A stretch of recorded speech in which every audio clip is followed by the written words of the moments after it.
Hey everybody, as you can tell, we are back here at the Midwich studio at ISE. We're live, well we're live now, you're not watching it live, but we're live at ISE 2023. And we'd like to introduce you to Angela Harar. I'm here with Chris Neto and with Angela. Angela, tell everybody who you are and what you're doing. So I am the portfolio director at Clarion Events, but I am here because I'm excitedly launching something called UCX USA.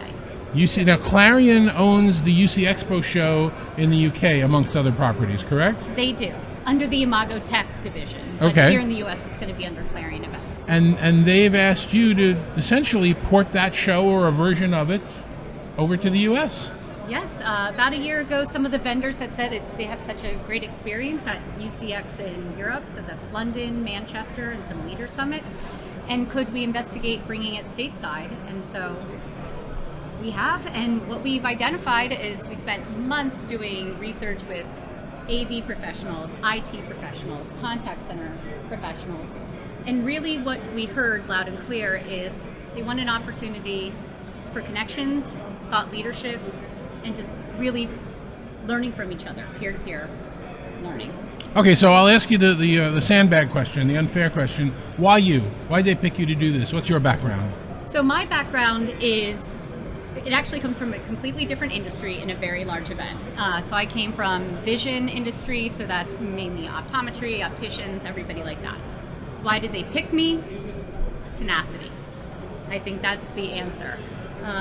So it doesn't come from a technology background, but it's really about being a person that is going to really try to help identify relationships. I think that's the main, honestly, number one. Relationships and trust are the only way that a successful event is going to stage. And I don't know, I'm a bulldog sometimes. I think that's what it is. You don't look like a bulldog. Chris looks like a bulldog. Any bulldog questions, Chris? I have no bulldog questions. This is, it's obviously ISE, it's now day 3. All my bulldog questions were used up the first hour of the show and the first day. I'm sorry. Okay. But I'm super interested in what's going to happen. Give us the details of where UC Expo is going to take place. Where is it going to happen? So we're September 13th and 14th in Austin, Texas at the Fairmont Hotel. Okay. Great property.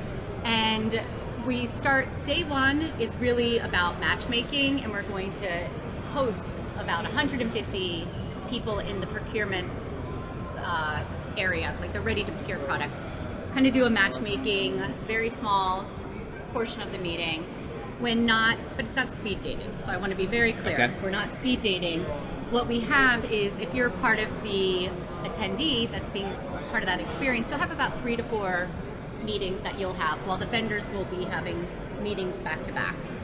So when you're not in a meeting with a vendor, which we are going to identify as the right connection for the two of you to be part of, we're going to have tech topics that are kind of going on. And that's already where we begin. Like, you're not there to just kind of wander around and try to figure it out. You're already going to be immersed, sitting around, having conversations with your peers, so you can all kind of get the You're networking and you don't know it. You're networking and you don't know it. And I'm going to keep rambling on here for a second. It's fine. But a big part about the design of what we're doing too is, when we do have the actual networking events, we want there to be, first of all, if you're an introvert, those are really uncomfortable for you. Even if you're not, we want somebody to be able to say, oh, hey, we were talking about that earlier on. So this isn't about just getting spoken to all the time. It's really about making sure that over the length of time, you're like, I spoke to that person. I heard them say something really interesting. I'm going to follow back up on it. So kind of part of the event design. Yep. So I'm going to be a little bit careful, probably not as careful as I should be, but a little bit careful about how I ask you this next question. Go ahead. Events in this industry have taken place for many years, and they haven't always been very welcoming or very gracious to the large group. You know, there haven't been a lot of people building bridges. And I noticed that one of the first things you did in starting up this planning for the show is to be that gracious person, is to build bridges. You have an amazing advisory board. You're working with other organizations. You really want to make sure that this works for everybody and everybody feels like they're a part of it, as opposed to feeling like it's your ball and they can't play. Correct. Tell us a little bit about how that came together and who's on your advisory board. Okay, so how that came together is, again, going back to what I did before I came here to this launch. I was always kind of known as the person who was the builder, the fixer, or the person that reached out, community. And the reason for that is I just always believe that all ships will rise. And honestly, if you try to do something in a vacuum, you're going to fit. That's just my take on things. So when I first started this process, it's interesting, like the vendors knew the brand. Vendors know UCX, they're familiar with London. We were starting though with no brand awareness, no understanding, and also concept development. Like I didn't start this by saying, I know how this is going to work, and then try to convince everybody to be part of it. So there really was just a lot of outreach. I was able to connect with Carol Selkin at the INCCA, as you are well aware, David. And really, I think it was about talking through what it means and what a partnership would look like. What does the community need? What are these associations trying, or the groups, whoever I'm working with, what are people trying to accomplish? That's really, at the end of the day, what are you trying to do for your own members or your own community? And then you work backwards. There is an association right now that I'm speaking to in the contact center side of the equation. I think I've been talking to them for 4 or 5 months, and it's all about trust building and saying, and never once do I kind of come to the table and say, here's an agreement. This is what I want to do. This is what we need from you. So, at this point in time, you asked about advisory group. I cannot possibly name everybody. You're putting me on the No, spot. but you've got at least 20 or 30 people that I would consider to be the movers or shakers. I want to say 20 to 22 people, because every time I say I'm not going to add somebody else too good comes along. It's hard. It's a brilliant group, and it's a diverse group. And you've represented all sectors. You've represented all genders and all colors and all races, and you've got some really stellar people on there, including me. And Chris has been working with you as well and advising you on what's going on. At a show like this, Chris, we like seeing the stands, we like seeing the technology, but it's really about the people. It's always been about the people. And that's probably why I think this is going to be such a success, because we're building it people out, not technology in. Well, I mean, it's tough when you call it a technology show if you don't have some technology. But part of the word technology is also technology people, right? You got nerds like myself who dig the stuff that we actually sell. Like, I talk about this stuff on Sunday on my own personal time. I got a problem. Maybe there's a therapist out there that's watching this that can call me. You need to add a therapist to the advisory board. I'll add a therapist. I think it's a healthy addition. But what you have is, it's funny.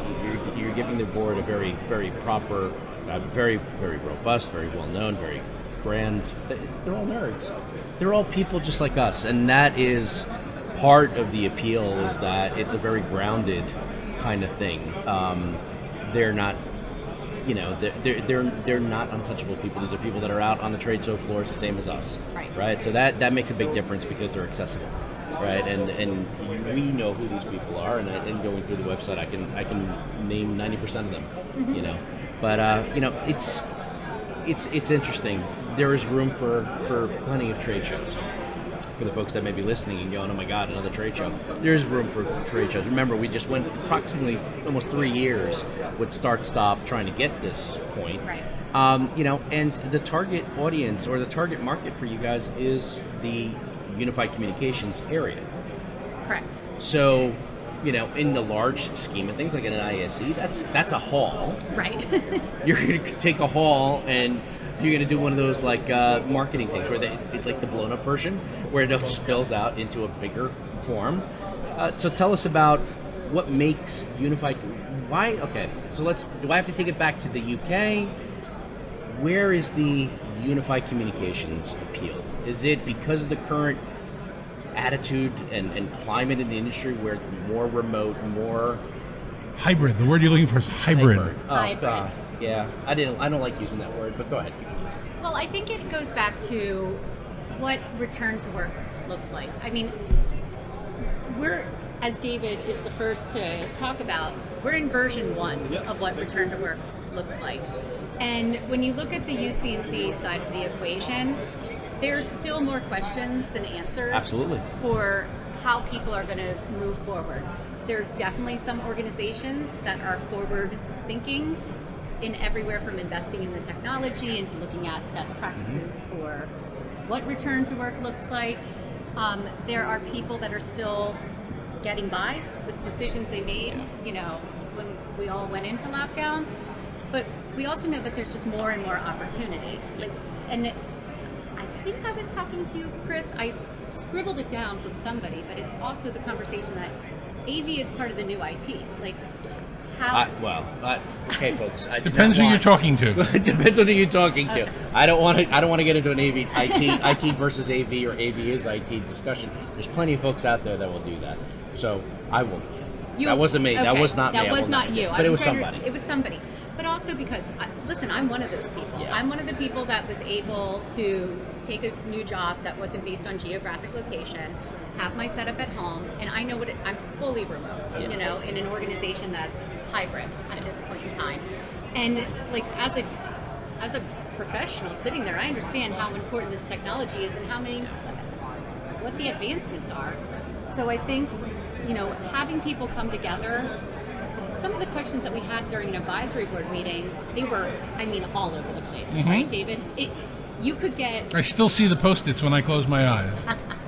They are really, you can find that they will start talking to each other, and it's not even on a topic that we thought was going to be the topic. It could go down the side of, how do I ship my products to remote employees globally? But then the next conversation is... it's just anything. They could talk about anything forever. And actually, that's one of the key points. That's one of the key differentiators of this event. Right. We can read about technology specs. We can see technology. At shows like this, we can get our hands on technology. But what we're all dying to do is talk to our peers and say, did you have this problem? I had this problem. How did you get through it? How did you manage it? What did you do? What worked for you? What didn't work for you? So I won't try it. Right. And that's the real value in a context like this, where you're bringing people together for a day and a half. Right. And the content that we're doing, the whole point is to be product agnostic too, right? This is about people relating to each other and helping solve problems, not about the technology is, of course, drastically important. And even in a lot of the research, I finally had to ask the question of, well, do you really even want to see the technology, or do you just want the conversations? And the answer is no. We want the ability to go out and touch, feel, talk, demo, for sure. But I will say, on the professional side of the equation, they're I just really need to be able to build a community and really access other people's thoughts and opinions. Okay, so before we get kicked out of the studio, yes, because we're running out of our slot here, in the beautiful Midwich ISE AV on-air studio, let's do some short answers, some quick answers. Rapid fire? No, this is good. This is good. Rapid fire? This is very easy. All right. The actual name of the show. UCX USA. UCX USA. 6 letters with a space between the 2, 3 and 3. Okay. What's the website? UCXUSA.com. Awesome. If somebody wants to advertise or be a sponsor at the show, who would they reach out to? Erin Saunders, and you can find her contact information on the bottom of the website, or go to the sponsor page and fill out a form to download. So there's a form on that website, or there's a sponsor list, the name of Erin on the bottom, and she gets it. If you want to attend the show, how do you sign up to attend the show? Right now you can join the mailing list. Registration will go open mid-April, but we have the information online right now. So the same answer to the question so far, ucxusa.com. Same answer. Okay. Where can you find industry experts espousing what's really important, with important knowledge about what they would find out at the show? On AV and the AM? Well, that too. I got a plug in there, folks. That's what I did.